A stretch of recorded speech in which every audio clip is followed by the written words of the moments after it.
2 days ago, a video about the Mauritanian iron ore train popped up on my For You page, and I've been obsessed with it ever since because in my mind, I'm like, why would you want to ride this train on purpose? Like, you have free will, and this is what you chose to do. So I want to share with y'all everything I've learned. Let's dive. Imagine hopping on a train with no seats, no roof, no comfort.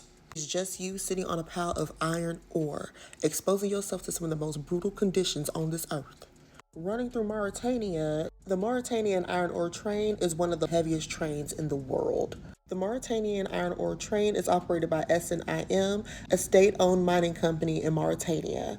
It was built in 1963 to transport the iron ores from the mines in Zouderat, which is deep in the Sahara, to the coastal port of Nouadhibou. Nouadhibou is where the ore is shipped worldwide. Now, how long is the train? It stretches between 200 to 250 cars, reaching up to 1.5 miles, making it one of the longest trains in the world. So I forgot to mention that from Zouderat to Nouadhibou, it's 435 miles. This train ride is up to 20 hours long. And if you see the squared area, that's Choum. The train stops in Choum. And that's where locals and, tourists or whoever, they will hop on the iron ore train. They can all get to Nouadhibou. Sleeping on top of iron ore for 20 hours? That's insane. Each train carries over 17,000 tons of iron ore. Now, how often does the train run? It operates daily, but it does have an unpredictable schedule. Like, the train has been known for being delayed for hours.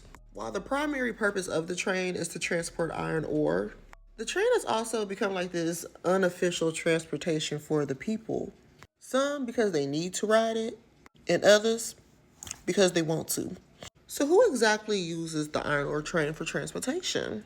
Well, the Mauritanian people, of course. For many Mauritanians, the iron ore train isn't an adventure.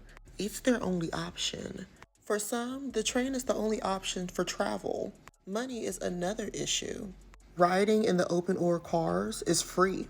Now, the passenger cars, they are available, but the seats are very limited. They cost money, and some of the conditions of these passenger cars are pretty bad. A lot of Mauritanians' livelihoods depends on this iron ore train. Farmers and nomads transport their livestock and goods. Merchants and traders take the train to sell their products in bigger towns. Families and workers use it to reach medical care, their jobs, their families, and go to the market for goods and supplies. Now let's get into the tourists, the ones uploading all the content. In recent years, the iron ore train has become one of the world's top extreme travel experiences. This is considered the wildest train ride in the world, yet people purposefully use their 2 feet to hop on it. So a lot of tourists, foreigners, they know that when you hop on this train, you got to come prepared with the gear. Got to have the goggles, the scarves, the gloves, camping mats, and sleeping bags. Like, this is wild. Oh, and another thing they bring on the trip is food and water.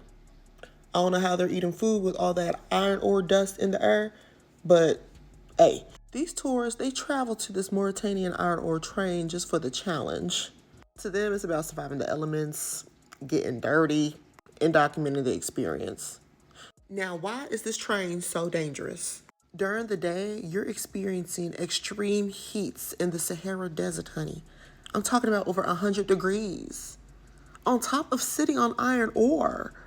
Then at night, it's freezing cold. That iron ore, it doesn't just sit there. It flies into the air as the train moves. So imagine just iron ore flickering in the air for 20 hours. People come off the ride looking like they bathed in metal dust.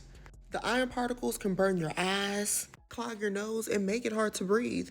In fact, there are people who were inhaling the particle dust for hours after the ride, sometimes even up to days.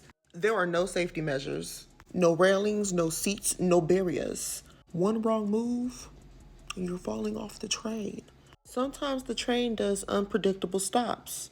It's been said that the train will jerk forward and slam without any warning. For Mauritanians, this train is a necessity. For tourists, this is a bucket list adventure. And because of that, the iron ore train has caused some controversy. YouTubers and Instagram travelers have kind of romanticized the iron ore train. Heavy on kinda, because baby, I'm not in love with this at all. You know, they film the epic desert views. They edit their struggles into like this cinematic travel content. And you know, like a lot of these travel influencers, they treat this like it's some sort of survival game. Like when I watch the videos, I'm like, yeah, these hardships you experience, it was really rough for you for one day, but this is the daily lives of the Mauritanians. Another thing is that travel influencers, they make thousands of dollars off these monetized videos. Sponsorships, merch. Meanwhile, the Mauritanian people, they get no benefits from this. They might get a little bit of exposure, but there's no extra money coming in their pockets. Keep in mind, hopping on the top of this iron ore train is free.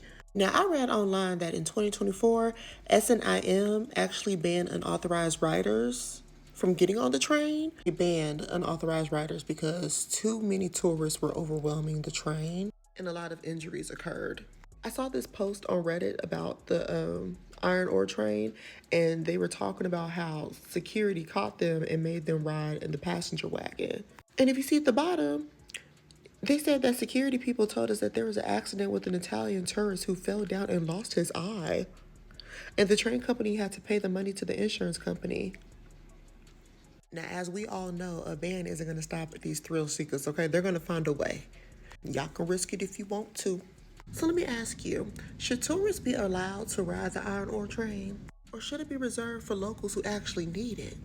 Is it adventure or exploitation? After everything I've learned about this iron ore train, I don't think tourists should be on it. I think it should be left for the locals because what choice does the locals have? You know what I'm saying? But if you're purposefully choosing to do this, I don't get it. I don't want tourists and these content creators to ruin this train ride for the locals who actually need it. Drop your thoughts in the comments. Let me know what you think below.